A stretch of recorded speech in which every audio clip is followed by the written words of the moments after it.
para hacer en este momento contacto vía teléfono con el infectólogo Alan Soto Gagiola. Muchísimas gracias. ¿Es Alan o Alan? Buenos días.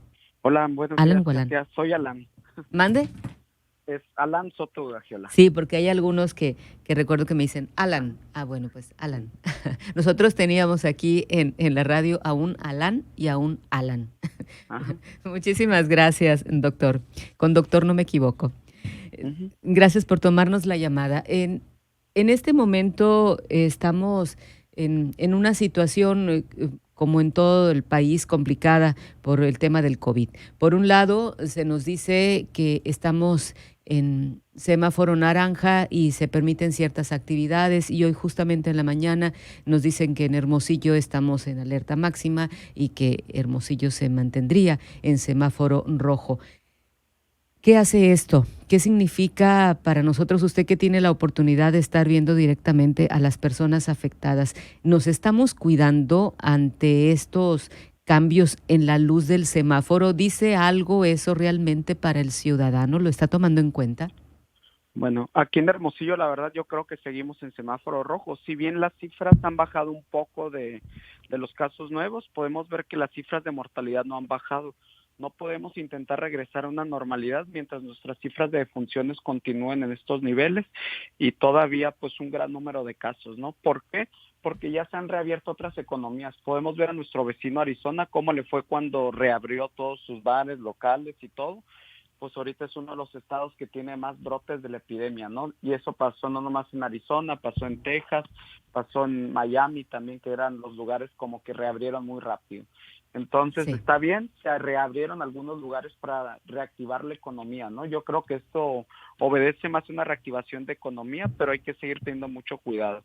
Los restaurantes al 50%, si vas a ir a algún lugar, la verdad, lo más seguro es estar en un área libre, ¿no? O sea, no puedes todavía, lugares todavía cerrados serían los principales sitios de contagio.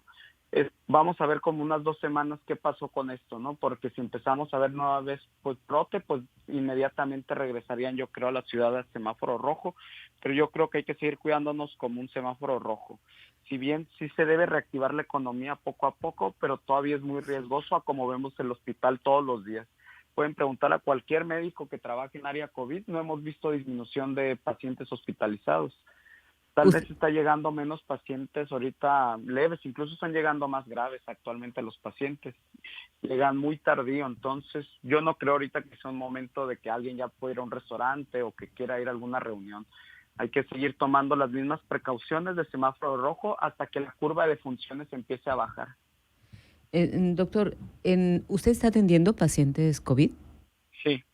En esa experiencia de atender pacientes COVID, ¿aproximadamente cuántos pacientes atiende diario? Yo pues más de 20 yo creo, o sea, entre hospital, en el hospital general más mi práctica privada. ¿Todos los que acuden con usted tiene COVID o llevan sospecha de COVID? Actualmente sí, la mayoría de pacientes que veo son pacientes COVID, pero hospitalizados. Yo no veo pacientes COVID leves, solamente veo el paciente que requirió ya hospitalización, que es un 15% de los pacientes que les da la enfermedad. Cuando cada paciente que está en un hospital se le hacen una serie de preguntas. Sí. En esas preguntas que se le hacen a los pacientes, ¿cuál es la constante de por qué consideran que llegaron a contagiarse? ¿En dónde estuvo ese descuido, En digamos? verdad hemos visto de todo, ¿no? La mayoría, de hecho, de casos yo creo son todavía en el núcleo familiar, o sea, reuniones familiares. Me ha tocado tener hospitalizados hermanos, esposos, o sea, de que tío y que de repente te enteras de que, ¿sabes qué? Tengo 2 pacientes yo aquí, tengo otro paciente, otro familiar en otro hospital y mi mamá está en tal hospital.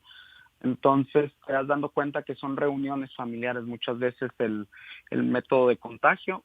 Y sin embargo hay gente que dice, yo tengo aislado 3 meses, no sé cómo me dio coronavirus, ¿no? Si solamente llegaba los hijos a darme comida o algo así. Entonces no se sabe, pero sí es mucho en reuniones familiares. Pero los que llegaron a las reuniones familiares no salieron exclusivamente de su casa, sino son personas que tuvieron contacto en otros lugares. Sí, que seguían trabajando, digamos, que pertenecían a una actividad esencial, seguían trabajando, tal vez ellos estaban asintomáticos y Sí. en ese momento contagiaron a algún familiar y ya se hizo un brote familiar. ¿Todos ellos mencionan haber utilizado el cubreboca, por ejemplo?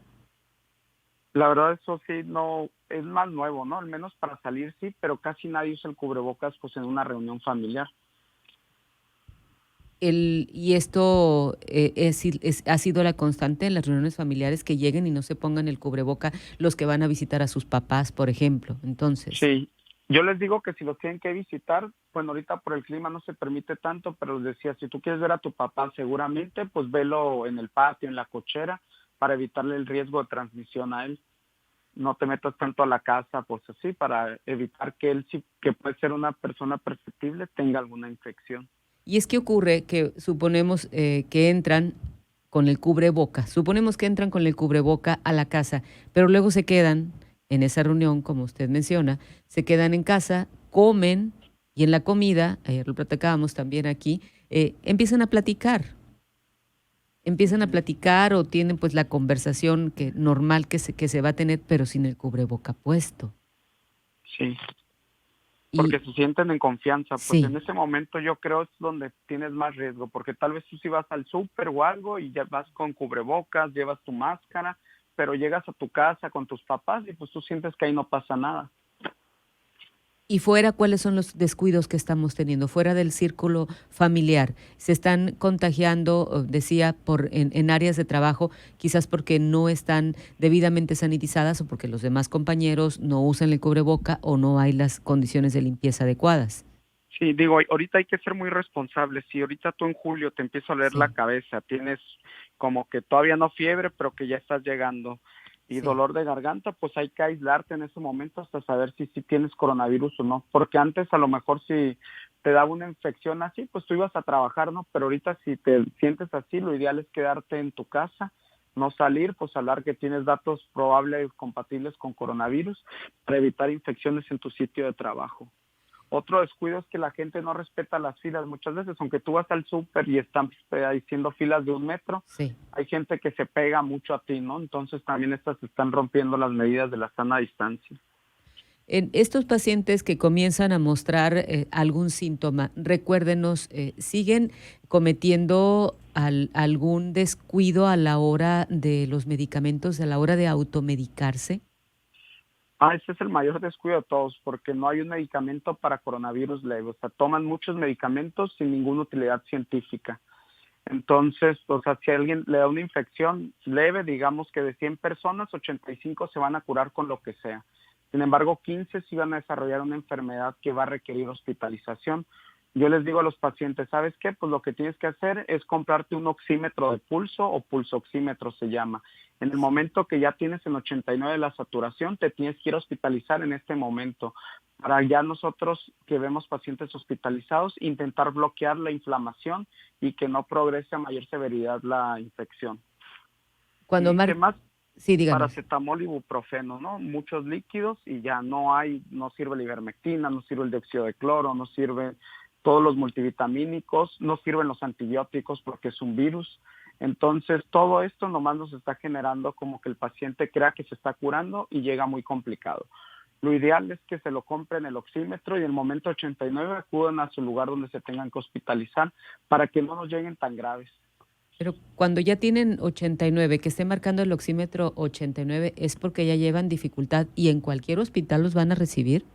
Sí, ya con 89 ya alguien requiere oxígeno, entonces ya se debería de recibir, porque hemos visto pacientes, lo normal es arriba de 96 y me ha tocado ver pacientes que llegan con 30, 40, 50, o sea, son personas que tienen 2, 3 días ya con falta de aire y en el momento pues que te llega al hospital lo único que puedes hacer para ayudarlos es intubarlos, sin embargo el pulmón ya está muy inflamado y dañado y hay poco que hacer por ellos.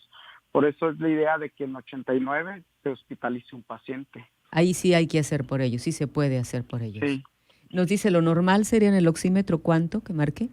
arriba de 96, 97, 98 más o menos. Y si marca menos, ¿qué puede estar pasando? Si Si marca marca 95, nuevos, 94, ya nos 93, dice ¿qué? como que hay un problema ahí en la oxigenación. Digo, hay personas que tienen ya problemas pulmonares crónicos, pero que no puede llegar suficiente oxígeno a la sangre. Entonces el punto que yo utilizo es en 89 para poderlo agarrar a tiempo a la persona. Una persona que está tomándose esta medida de oxigenación en la sangre y muestra que esos niveles son inferiores al 96, pero no tiene algún síntoma que indique COVID, ¿qué tiene que hacer? ¿Hay algo que hacer al respecto? Sí, bueno, también depende qué nivel, ¿no? 95 hay personas que tal vez tienen alguna enfermedad pulmonar y pues no les pasa nada. Pero ya que andemos como 92, 93, ya nos indica que hay algún problema ya adyacente. Sería acudir pues a tu médico o a tu centro de salud. Si tienes fiebre o sospechas que puedes tener coronavirus, acudir a algún centro centinela o algún triage respiratorio que tengas. Se va a tomar alguna radiografía, se van a analizar datos, pero es muy poco probable que alguien que, por ejemplo, tenga 91 no tenga ningún síntoma. Cuando se está tomando paracetamol o ibuprofeno, ¿cómo lo estaría tomando una persona ya que muestre los síntomas? ¿Alternándolos de qué forma? No, ahí sí sería uno o el otro, ¿no? Ah, Es muy bien. poco probable que le den los dos, pero ahí sí sería ya dependiendo el médico como lo vea, por el peso del paciente, qué tanta fiebre tiene, para ver a qué dosis se lleva una persona. Entiendo entonces que todo el resto de los medicamentos que muchas personas llegan a tomar no les hacen ningún efecto. Finalmente es el organismo el que está reaccionando y Ajá. respondiendo, tratando de curar la enfermedad.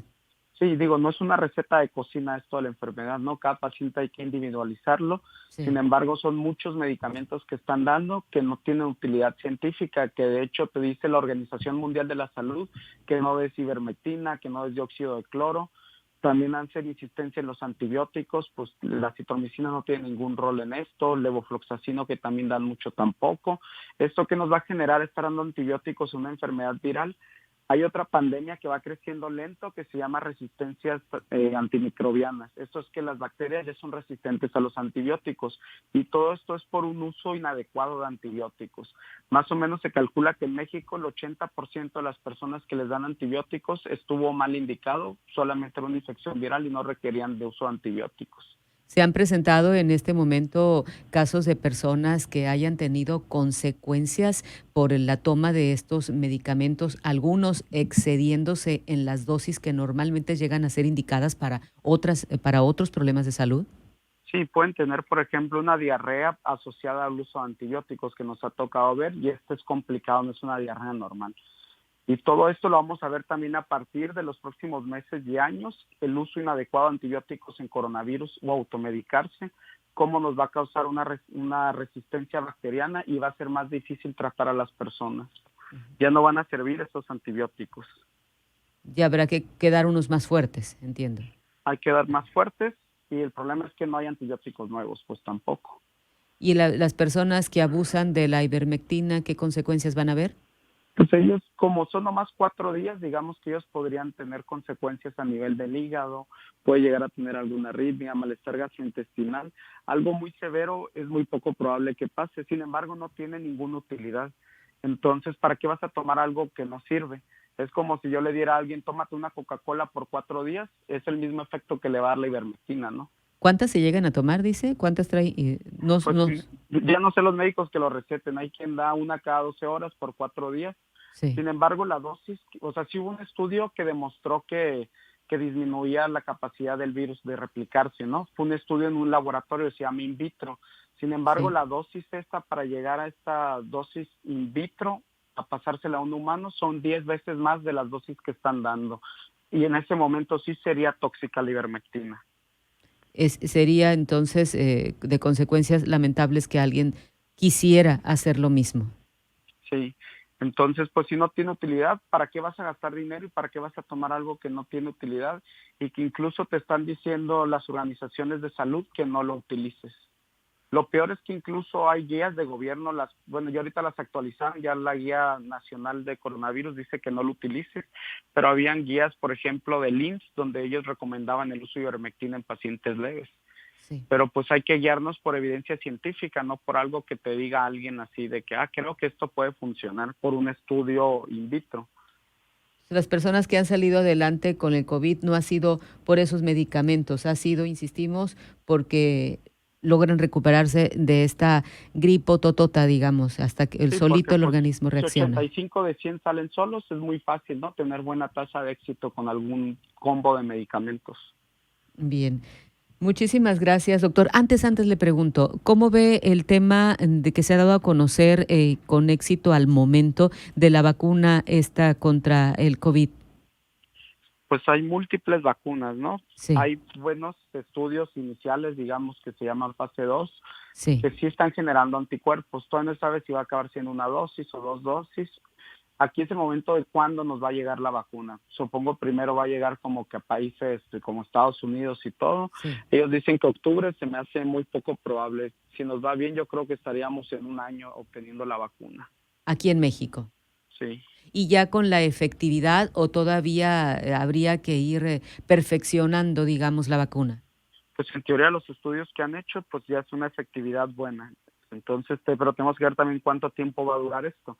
Tenemos que ver si va a ser como una vacuna de influenza que es anual o como una vacuna de sarampión, pues que una o dos veces al año, a la vida, digo. Sí, habrá que esperar entonces. Sí, Muchísimas gracias al de doctor, nada. gracias al médico infectólogo por habernos acompañado en esta mañana, al menos vía teléfono. Que tenga buen día. Dios bendiga. Es el doctor Soto Gagiola.